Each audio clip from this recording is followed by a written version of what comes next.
All right, guys, we are back with another Klaviyo podcast episode. We're talking about design levels and career paths for designers. So today, it's just me and Sam Beachel. How's it going, Sam? I'm good. How are you? I'm doing good. This is Julie, by the way. Didn't introduce myself. We're a little rusty, actually. Yeah. We haven't been on the podcast in a while, right? No, we have not. Yeah. We've been w- working from home like everyone else. Yeah. Yeah. There's a lot going on. Our team, we have a lot of projects in motion. We're going to talk through a lot of stuff that we've started doing this year with our team. We'll first kind of give a brief intro since it's been a bit. We probably have some new listeners out there. So why don't you go first, Sam? Yeah. So Sam Vigil, I manage the marketing and communications design team, or part of the design team. We'll get into that in a second. I'll just asterisk that real hard. Yep. I officially lead designer for marketing and communications. Yeah, and this is Julie Langaro. I am the product design manager for the product designers. First product designer at Klaviyo, and now managing and growing the team. So it's been an exciting journey here. Yeah, we're gonna have a lot Yeah. to talk about in this area, which is why we're both sitting here. I think this will be like a good kind of reflection point for us on kind of where we've been and where we're going, Yeah, there's a lot to reflect on. So for our audience out there, we'll try not to get too existential. Yeah. Right. Yeah, we have to remind ourselves we're on a podcast and not just Yeah. We do enjoy just talking though. I know. So we had to consciously look at each other in the face and say, we are not just talking, we are on a podcast. We're not going there. Yeah. Cool. Well, why don't we kind of start with 2020. It's been a crazy year. It's not an understatement, that's for sure. And a lot of has happened in the world, but also on our team. Yeah. So maybe let's kind of talk about what has been going down with design at our company. Yeah. So we are one team together now. So previously we were there was marketing, or we call creative, who we functioned like a basically an internal agency for primarily marketing, but also for many other groups in the company as it related to kind of brand and visual and events, which kind of span the company in various sort of capacities. So we worked very broadly. We had our own process.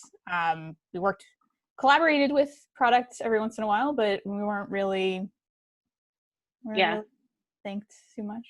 Yeah, I think we kind of went in waves of kind of connecting on specific projects. Like we came together, joined forces for some of the events, and we talked about kind of merging our assets together at one point. But yeah, we never it was just kind of in and out with communication.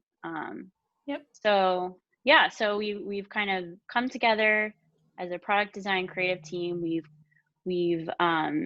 I think the underlying goal for this, or kind of why we did it, was bringing design forward into the organization.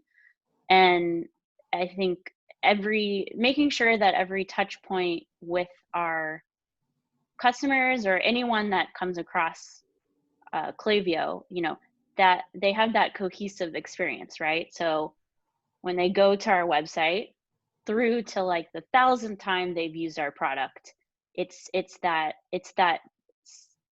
experience, and someone will know what to expect from us. There's been a lot of good stuff that's kind of come out of the change too. We wrote design values. I think it's been really helpful for us to gain some parity in the way we work. I know our .com team, which is now a sub team of design, they cross product and communications a little bit more fluidly. Plus they're starting to kind of operationalize with the product team a little bit so we can share assets better. So design ops has been a big area that we've kind of been thinking through since we don't have any shared sort of processes. I know .com's in the middle of adopting Figma and loving it. Nice. That's good. Yeah. So there's been a good like knowledge share. We're working through kind of building out systems that allow us to share assets, build out libraries, utilize talent too across the team. I know on .com, we've been able to borrow some product designers for certain projects to like help us work through kind of user experience challenges. And then you guys have definitely utilized our marketing design team for icons and different types of visuals. I know they built out a library for product and all the design teams to use. So there's been a lot of good sort of sharing. Plus, I think having the chance to just have interactions with just designers, having shared meetings, being able to engage in critique and coaching from various people. So just we have a variety of like kind of seniors and senior level designers and design leads, since we're talking about growth paths, that have been able to help with mentoring, which is great because I think having someone outside of your manager, which we'll also talk about, to be able to like coach and learn from can really be helpful in sort of a different type of learning style. It's a little bit different when it comes down to reporting structure, I think, for a lot of folks, especially when you want to ask questions and just, learn different styles and things like that. So that's been a big benefit, I think, to having us be the same team.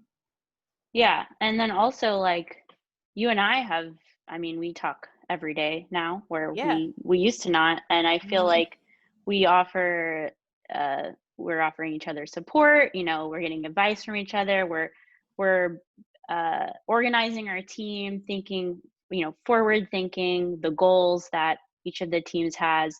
There's just like more cohesion with that too, which I think just kind of maps into the everyone's kind of marching towards the same stuff now, and we kind of all know have the similar goals and values and stuff that you had mentioned. So I think I think it's good, and it's definitely been really like a supportive function for everyone during the pandemic, I hope, not just relying on your manager for that support, but I think the team supports each other. Like a meeting that we started implementing, Sam and I don't own that, another designer owns that, and it's just kind of a casual chat. At the end of the day, we usually play a fun game, keeping it a little lighthearted. And I mean, the attendance is good. Like everyone spends 30 minutes at the very end of their week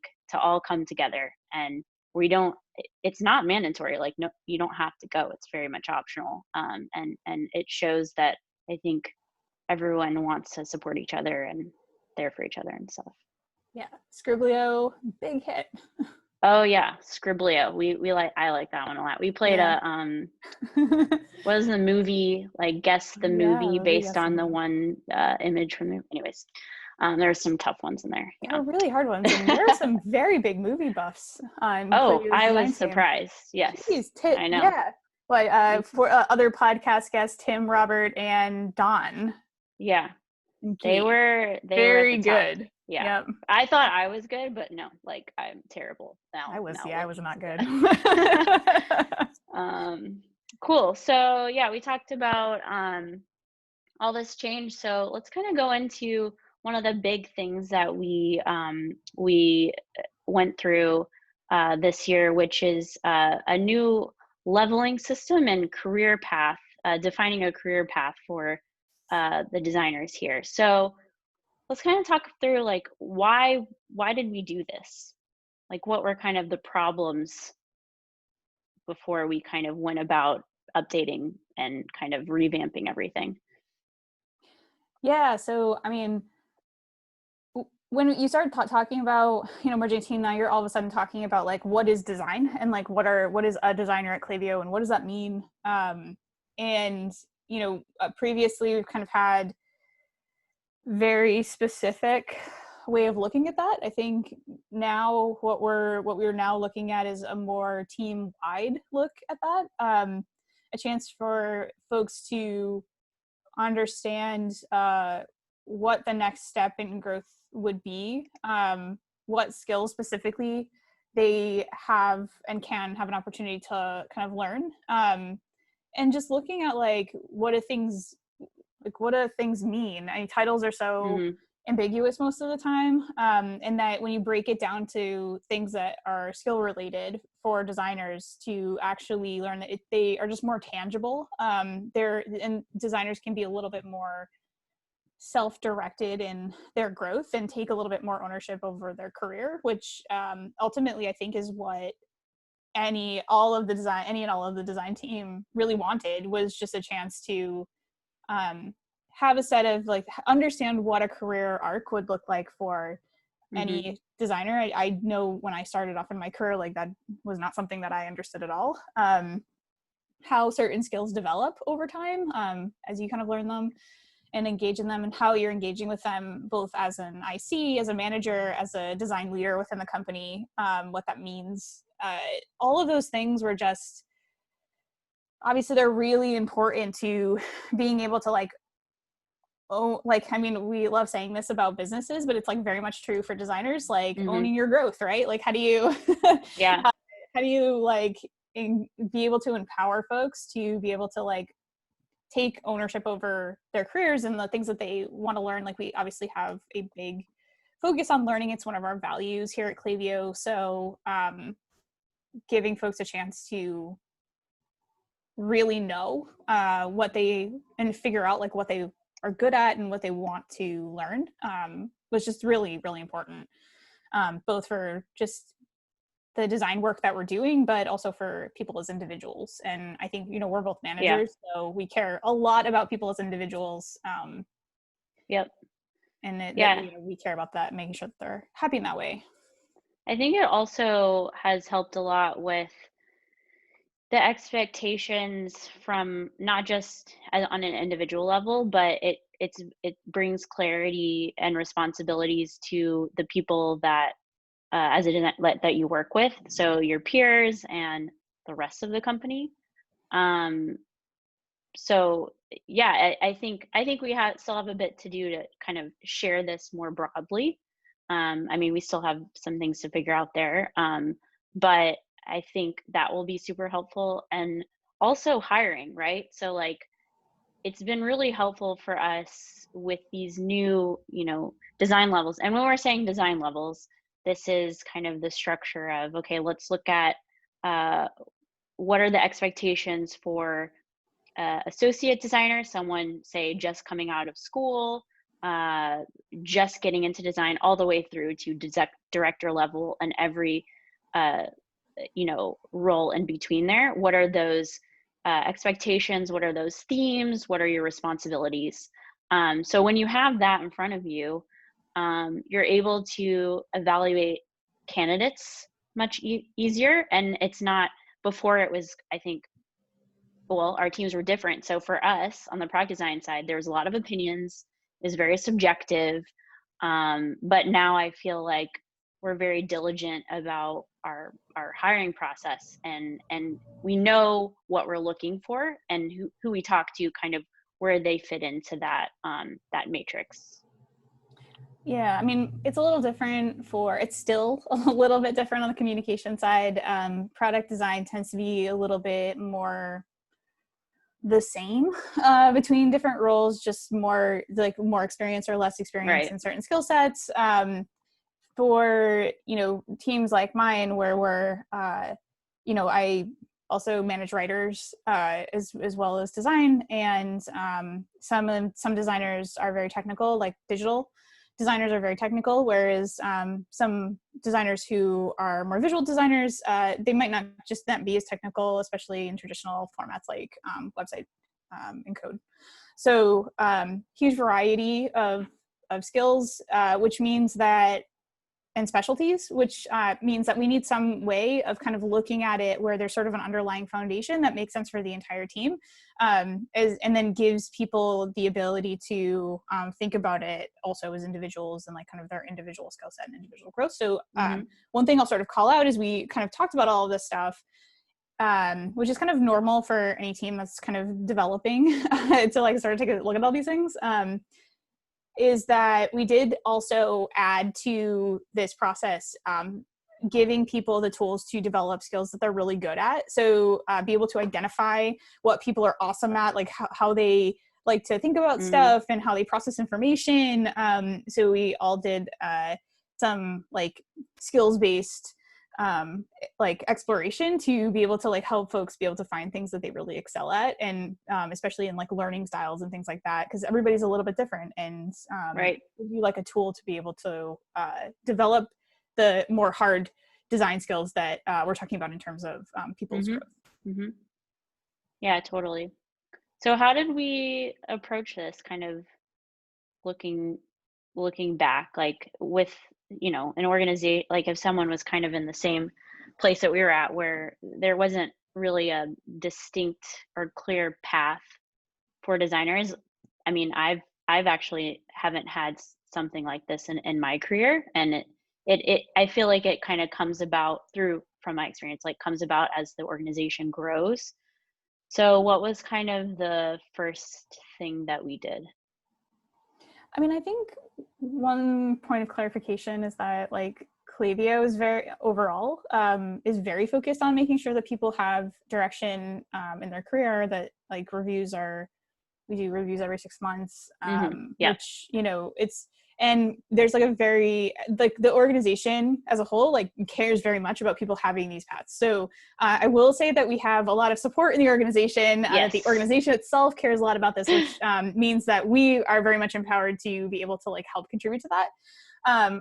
Historically, I think what tends to happen, I think like a lot of technical roles or skill-based roles like ours, like being a designer, for one, designers people look at them and think they're kind of mysterious. Like what we do is like, they're like, oh, I can never do that. We're trained like anyone else, as you guys know. So, I mean, I'm not telling our audience anything we haven't, they don't know already, but it's worth pointing out that, that designers have this, like, people see us as something that is just inherent talent, but like we spend a lot of time actually building specific skills around. And I think that because of that, having like a career path that's specific for designers, that is like very much tailored to our skills and those skills that we're building, was actually probably the thing that we were trying to do here. Is it's not really a matter of like, you know, hey, there just wasn't anything, because actually we have a ton of support from the organization, which goes a long way to us being able to do something like this. But it is important to note that like what we're talking really about is those specific things that designers, as they go through their career, need to learn, and how their toolbox develops, and how how designers specifically have to navigate an organization. A lot of what we do is like quoting directly, like driving confluence. So and because of that, like, you know, we're trying to how do you learn to like pull together a bunch of stakeholders and then figure out how they are going to collaborate and work together. And like that's kind of one example of some of the stuff that we were thinking about. Yeah, totally. Yeah, thanks for clarifying that, for sure. And especially like here at Klaviyo, with a growing organization, there's just opportunities always to just grow in your career. So yeah, making that distinction that it's more tailored to design growth and the responsibilities and skill sets there. Yeah, so also like the differences in this is it's different for every company and every organization. So an example being that we are including our company values in the way that we, you know, interview candidates, the way that we talk about who we are within the organization and as a design team. And obviously other organizations wouldn't have the same values that we do. So a big one, as you mentioned, was like ownership. Like that's something really huge for us, and uh, and specific to the projects that we work on, and those that, you know, looking for those that kind of can go past all the ambiguity and take ownership on things that they're doing. So that's kind of an example there. We also, I think to come kind of how we approach it, going back to like my question, you know, these design-led companies, which is what we are, they do this. They have this career path for designers, and so I think the first kind of step was, what do other companies do? Like, how do they grow their teams? How do they think about that? And also, how does product design and creative work together? So that's something that's been really helpful for us. Yeah. I mean, I know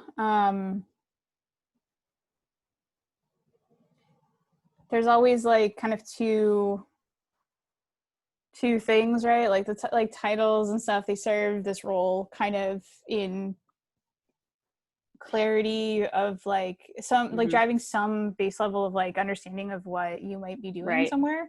But also like they don't always mean something kind of overall. And so you know, setting meanings for those things for us really, I mean, it's unique to Klaviyo, but like also there's sort of this like well, how does that work with like other people outside, like other companies that are like ours, that so there's like a clear understanding of like what somebody's doing and what the expectation is. Yeah, that's kind of this, I feel like it's a balance of like, okay, what is the industry like, kind of, if you think about like titles or whatever, like what is the industry? But then in a way, like you shouldn't care about, I mean, not that you shouldn't care, but it's not the title that matters necessarily. It varies from company to company. It's more of kind of what we were talking about, like the ownership piece, what you do, what your responsibilities are, your outlook, your attitude, like those things. And I guess as you grow in your career, I think there are these themes, and specific. And for us, when we were thinking about that, I think it's a lot of the soft skills, right? So it goes then beyond like how you execute the work, but how you, like, beyond the craft, and it's like it becomes like how you communicate with other people, and your orientation within the company. How you get work on the roadmap. How you like drive success metrics. You know, somebody once told me, and I want to say it was a college professor at one point, but I can't fully remember. So I apologize to the person that's out there that I am now quoting but misattributing. But they said that good work isn't about what you create if you can't sell it. And really what they meant is that if a client doesn't approve it, or I guess in our case, since we're not an agency, if we can't get that work on the roadmap and shipped, then it's just sitting somewhere and it's not really doing anything, right? Like you don't know whether it's, I guess I'll use like air quotes. I don't know if you can see me, but I'm on Zoom video. So like really come on for do it. I see it. Good work. How do you know that it is if like if the user is interacting with it and we can't tell whether something is doing its job or is driving the metrics that it needs to drive on the marketing side? I guess if you're talking about, you know, the stuff that we do, if it's just sitting there. And part of your effectiveness as a designer in an organization is really like what can you get onto the roadmap, and a lot of that stuff, and like how can you get it shipped, and how can you get the things that meaningful to the user and are meaningful to you because they're meaningful to the user. How do you make people understand that, and how do you get it to people, like so that they're experiencing it as part of the product, that it's making a measurable impact on the business? Like that's what we do. And so that's, as you said, Julie, there's a lot of soft skills involved in that. And it's not just about like, can you build good work, but like, can you build good work that actually is going to get out in the world and have an impact and is going to get shipped? Yeah.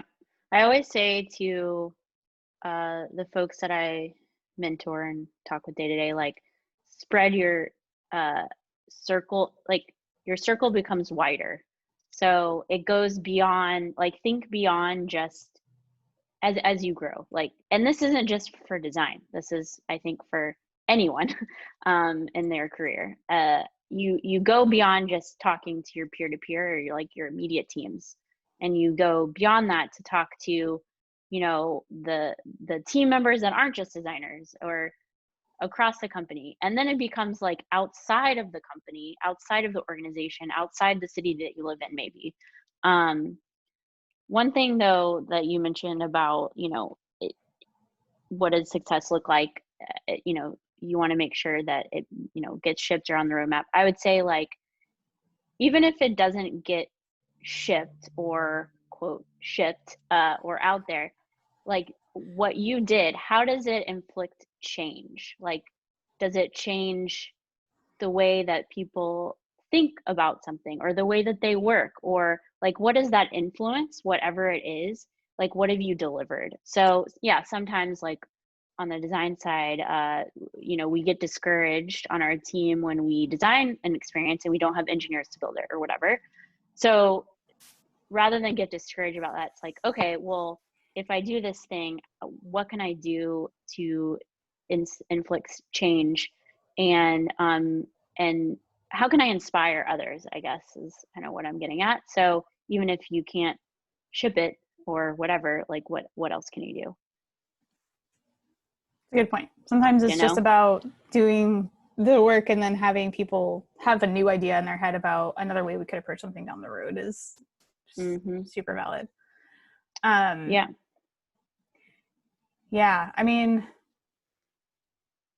one thing I think that I know that was a mystery to me, that I hope we can demystify for our teams is, and I know you sort of, you have thoughts around this, is like management is like a different skill set, and one that's not really related to you as a designer or your experience as a designer. I mean, having been a designer, like it certainly helps you bring like a empathy and understanding to managing designers. Like that is also true, but management itself is totally different than the skills that you need as a designer to be a successful designer. So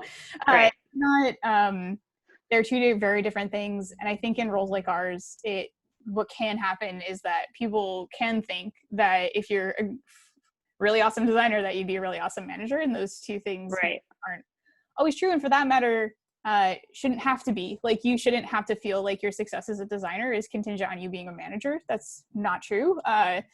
There's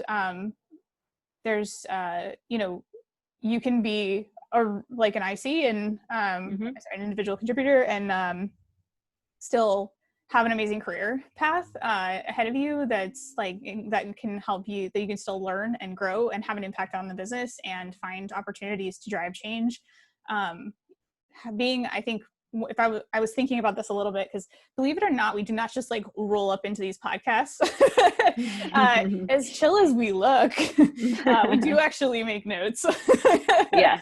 So I was doing some thinking about this prior to this to us talking, Julie, and I was like, and I was actually talking to somebody else recently about this, and I was like, what is it that I even like about doing this? Because it's definitely an actual deliberate decision to decide to like want to actually be a manager. For you had you made that decision. So cool.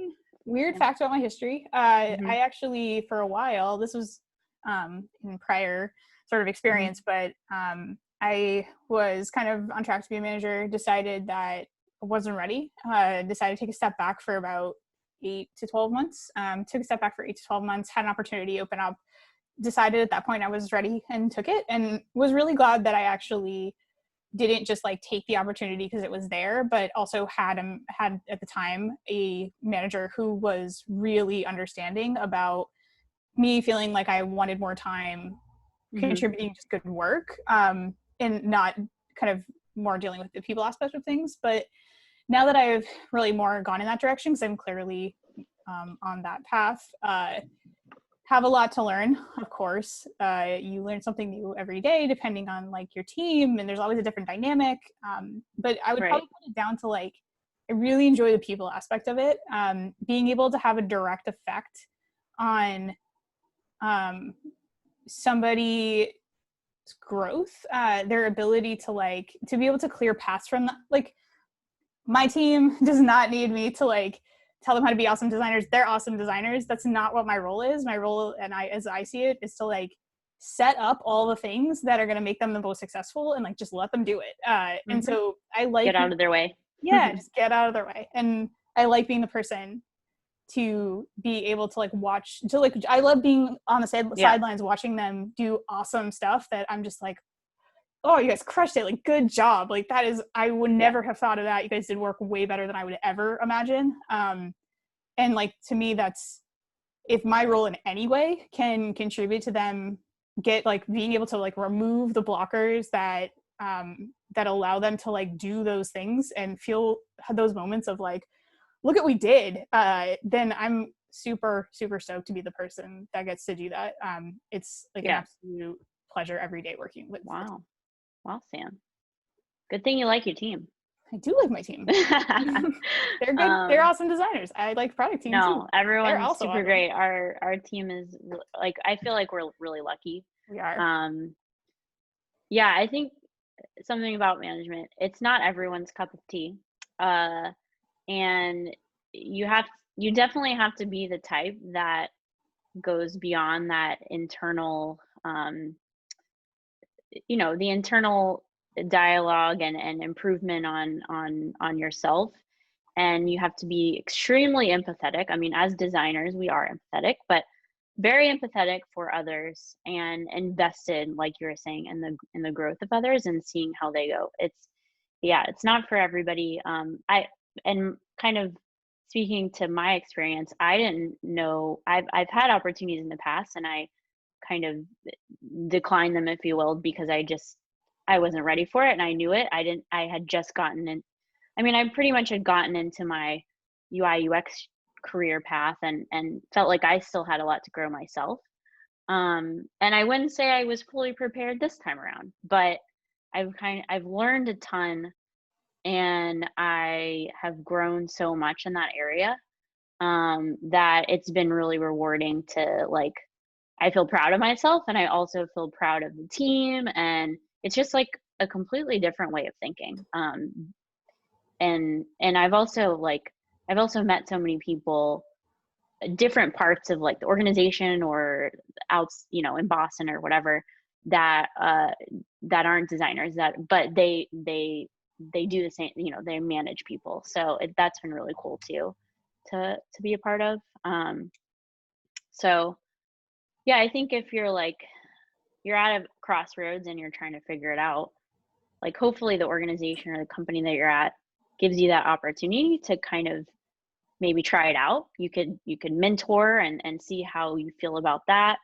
If you're not crazy about it, you have a great manager that can feel like, okay, that's all right. Like, if that's not for you, that's not for you. And here's the path that you can go on. But hopefully you have those options there, and you can always go back and forth. Like, there's no direct linear way. Like, it's kind of like design, like everything's just up and down and squiggly and all over the place with the process. I would say it can be the same for management, IC, whatever, right? From what I've, from my own experience, but also like what I've seen others that have been doing this for a long time. So there's a lot of opportunities, I guess. Any lasting points or thoughts, Sam? Yeah, I was kind of I know why we're talking about this, I guess. But when I was thinking about that we were going to be talking about it, I know, there was, I'll just sort of say there was like one thing in the show notes here Mm-hmm. that I was like, I don't know how I would actually answer that question. And I'm actually not going to say what question it is, because I actually disagree with the question so much that Mm-hmm. that I Mm-hmm. don't want to talk about it.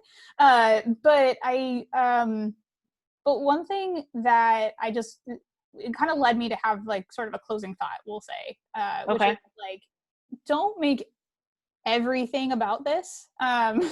Like I know we're talking about like paths and career paths and like that sort of thing. And obviously it's important, but don't like over make it important that you forget to like kind of enjoy the process of like growing and stretching yourself. That you're like, don't make everything Mm-hmm. about it, because there's Yeah. like, it's really, I think the things I look back on in my own career, and I'm, like 12, 13 years into it, I think, if I'm counting right, is that the things that I've enjoyed the most are the like problems I've gotten to solve, the like times when I was the most uncomfortable that I was able to like learn from, in a big Mm-hmm. way that I didn't realize it at the time. So like learn new skills, especially as it relates to working with collaborators. So things like marketers, engineers, data scientists, if you have that option, learn about the things that they do and learn about how it's related to design and how it can help you. They're not things that are like just for designers that are typically skills that you learn, but you can bring those things back to your Mm-hmm. career and like grow in that way. And they're meaningful. They help you kind of understand your next steps, understand other things, unique things about design with a perspective that you wouldn't have had before. So like, don't discount those things. Like, don't be so focused on like growing as a designer Sure. that you forget to like see the other things that you might like that are like related. Yeah. Teaching is really important. Like, talk about your work with other people, like demystify the process of design. It's how you build understanding within the organization. You'd be surprised how much the stuff that I'm saying like actually relates to your growth as a designer, that they're not things that are necessarily in like a like this is what a senior designer looks like. It's more like whatever that even means. But like it definitely contributes to like learning how you learn and how you might absorb information, how you might think about your development as a designer in a different way. Develop relationships and trust inside your organization that are outside of design. The relationships that you can build with other folks help you be able to tackle Mm-hmm. challenges differently, and how you, like I said, how you go about getting things through an organization is actually a big part of like how you can operate within an organization as a designer. um, Understand your impact on the organization, learn to make a case for your work, and make a case for the work you want to see. Kind of going back to your point about like maybe the work that you're doing doesn't make it to shipping, but it does sort of change the way people think about things. Develop an opinion. That's sort of the other thing I would say is Mm-hmm. having an Yeah. opinion, just like a point of view that you can like bring to the table, is like really important actually. Find a Totally. mentor and then be a mentor. Like, you don't have to be a manager to be a mentor to somebody. There's always someone, Yep. designers that are starting out in their careers, or people within your organization that kind of want to learn more about what you do, or have a shared passion for what you do. Like, those are the people that you're going to learn from, and that you have something to offer. So those are all the things Yeah. that I would sort of close out with. I wish I've learned a lot of this through the years, and I Yeah. wish I had gotten this advice like early on, because I felt like for a long time I was just kind of like fighting, like going against the grain, like trying to climb the ladder, if you will. And I'll admit it, like I was working really hard. Titles did matter, but now I think it comes with, uh, time and Experience. experience. You don't really think about that as much, and you think more about your impact. And yeah, I think you made a good point about come with an opinion or a point of view. Oftentimes, I still do this. Like, I have a dialogue in my head about my thoughts and my opinions, and people are open to that, hearing that. You oftentimes are like, oh no, it's like a waste of time, or they don't want to hear it, or it's wrong, or whatever. Like, that's kind of, it's very important, especially if you're trying, if you want design to be a leader at an organization, it has to come from the designers. No matter what level or experience that you have an opinion for sure. And it doesn't have to be like you're debating or arguing or anything like that. I mean, a good debate is also, I mean, I think there are healthy debates too, but like, don't be afraid to speak up. And I think we have to kind of go against some of that imposter syndrome that we probably all have in this type of industry. That's a really, really good point that I would second, is like your, I guess we'll call it like experience level does not preclude you from having a point of view. Like, you're not, just because you're just starting out in your career does not mean that you are less entitled to your point of view than somebody more senior. Yep. Or with more years she of did air quotes there. Did air quotes again. Because I'm trying to use terms that are like, I don't agree with them, but also like I'm trying to like at least help people understand what I'm trying to say. So I'm using terms that they're not really like what it should be, but that's it's also the easiest explanation sometimes. They can also probably catch on the tone of, you know, the words. My air quote tone. Yeah. I'm doing a lot of air quotes for a podcast. No, like you know, being open to learning at any stage in your career, being able to like revise your opinion on the fly, like as you acquire new information. So like this constant process of like evaluation, like acquiring more information, like revising your opinion and kind of going forward with that opinion, like you have just as much to offer at any point in your career as you would at any other point of your career. And you should know that, and be open to revising that opinion at any point, but like definitely have one. And it's okay if you don't know everything. So I think oftentimes, oftentimes you don't speak up because you're like, well, I don't have enough context. I'm also like giving myself advice as I'm talking, because this still happens like all the time and will probably always be the case. Like, you're like, oh, well, I don't have enough information on that. Other people know it more than me. So yeah, it's okay if you don't know everything, and it's okay to say, I don't know. So that's good too. Saying you don't know is like, might be the best career advice ever. Like, that's true. It really might be. Great. Well, this has been I hope it's been helpful for people listening. So we usually end the podcast with some recommendations that we might have. Do you I can go first, if you want, if you want to think of yours, Sam. So yeah, there's this really cool website called poolside.fm, and it's a website that plays music 24/7 streamed from SoundCloud, and the music is curated, and in my opinion, it's great focus music. It's these beachy vibes, very chill, like the name. And they just released a Mac app, which I'm really into right now. So the design is very minimalistic. They use like kind of a font. I don't even know what font this is, but not like it's like a like Unicode font or whatever. But it's really cool. I like it. It's very simple. You just press play. There's no like crazy filtering or finding. It's just like one interface. And yeah, I've been really enjoying that. So people should check it out.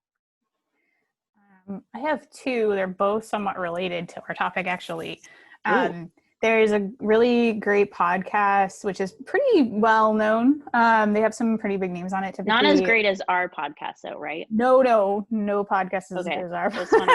No, actually, make that clear. I mean, they interview some pretty great people, so their podcast is probably better than our podcast. But to hear about great podcasts on our podcast, so like meta. That's true. Yeah. So DBBD, if you've had never listened to it, they usually talk about design with folks that work in design, and they're usually talking about like how they navigate sort of the business and challenges that they have in their sort of day-to-day as they try to like solve problems. So if you're kind of thinking about like how things relate to the other skills that you need as a designer to navigate problem solving outside of just your craft, like this is a great way to get insight into like how others do that, and a little bit about like their own careers and how they've been able to think about their careers from some of the people that have had huge impacts on huge organizations like Google. And that's pretty cool. Yeah. So, it's really always very interesting and inspiring to listen to. And then the other one is a book. This is going to sound very counterintuitive, but it's called Orbiting the Giant Hairball, A Corporate Fool's Guide to Surviving with Grace.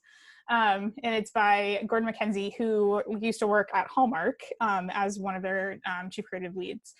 And it's a really interesting look at kind of some of the like wackier aspects of how design used to function in organizations before it became so commonplace as it is now.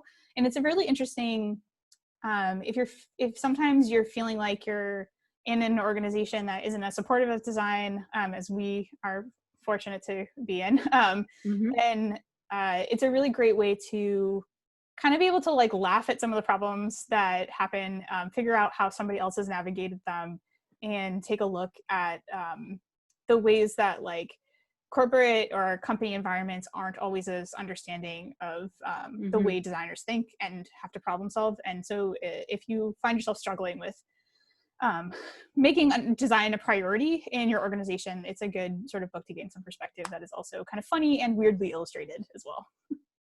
Cool. Well, thanks, Sam. Those are good recommendations. Well, that wraps up our podcast. Hope you guys enjoyed it, and feel free to share, and all the notes will be available. So all those recommendations will be available, and we will talk to you soon. Yeah, talk to you soon. Air quotes. Soon, air quotes, yeah. All right. Bye. Bye.